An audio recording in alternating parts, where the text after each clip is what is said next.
এই দিকটা একটু ফর্সা হচ্ছে, এই দিকটাতে আমাকে পুরো কালো দেখাচ্ছে। এত আমি কালো না। আর এই মেয়েটা কাল থেকে অসুস্থ হয়ে পড়েছিল, প্রচন্ড জ্বর, প্রচন্ড মানে এত জ্বর, এখন ভিজে তো জামাটা, তো জ্বর কাল থেকে পুরো রাত্রিবেলায় কেউ ঘুমায়নি, আমরাও ঘুমায়নি, প্রায় 3টে অবধি জেগে 3টের পর জ্বর একটু কমেছে, প্রায় বেলা 8টা 9টা অবধি ঘুমিয়েছে। আজ একটু মোটামুটি সুস্থ আছে। তো আজ ভাবছি একটু বেরোবো, কারণ আজ হচ্ছে মহরম। গাড়ি এখানে আছে, মা বিলাই দাঁড়া ভিডিও শুট করবো। কাল থেকে কিছু খাইনি, ভাত তো খাইনি, তো আজও তাই ভাত খাইনি। জ্বর হলে এমনি কিছু খেতে ভালো লাগে না, তো দুপুর থেকে খেয়েছিল, একটু ফ্রুটস খেয়েছিল, একটা কেক খেয়েছিল। জিজ্ঞেস করলাম কি খাবি, তো খালি পেটে বলছে আমাকে চানাচুর মুড়ি দাও। চানাচুর মুড়িতে এমনি গ্যাস হয় পেটে, আর ফলের চানাচুর মুড়ি খেলো, আর চা বানিয়ে দিয়েছিলাম, চা খেলো। ফলের অবস্থা দেখে আর ফল খেতে ইচ্ছে করবে না। তো আমার জন্য একটু আঙুর নিয়ে আসবে আর একটু আপেল নিয়ে আসবে। তো আঙুর কিনতে গেলাম, আঙুরের ভিতর দেখছি বীজ, আর আঙুর খুব একটা ভালো ছিল না, মিষ্টি ছিল না। তো আঙুর তো নিলাম না। আপেল আর নাশপাতি খেতে ভালোবাসো? নাশপাতি একমাত্র ঠিক ছিল, আপেলটা কেমন একটা গন্ধ করছিল, মানে মোম টাইপের কিছু মনে বাইরে দেখা যায়। এই যে আপেল পুরো মনে হচ্ছে মুখ পালিশ করা, একদম চকচক করছে। আর নাশপাতি খেতে ভালোবাসে, তাই নিয়ে এসেছিলাম নাশপাতি।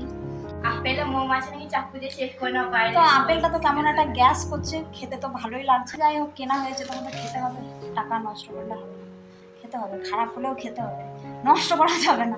তো দেখি বেরোবো ভাবছি মহরম দেখতে, কারণ আজ হচ্ছে মহরম।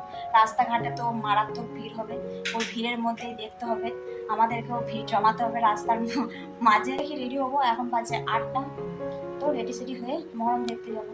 অনেকদিন ধরে বাড়িতে বসে আছি, তাই দেখি একটু মহরম দেখে আসি। সবসময় লোক দেখে দিয়ে বলা যায়। তো আমরা এখন চলে এসেছি বোলপুর চৌরাস্তায় মহরম দেখে, তো দেখায় আপনাদের ব্যাক ক্যামেরায়।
লাইট বাজার মহরম কমিটি সমস্ত সদস্যদের বোলপুর পৌরসভার পক্ষ থেকে জানায় আন্তরিক দ্বিতীয় শুভেচ্ছা।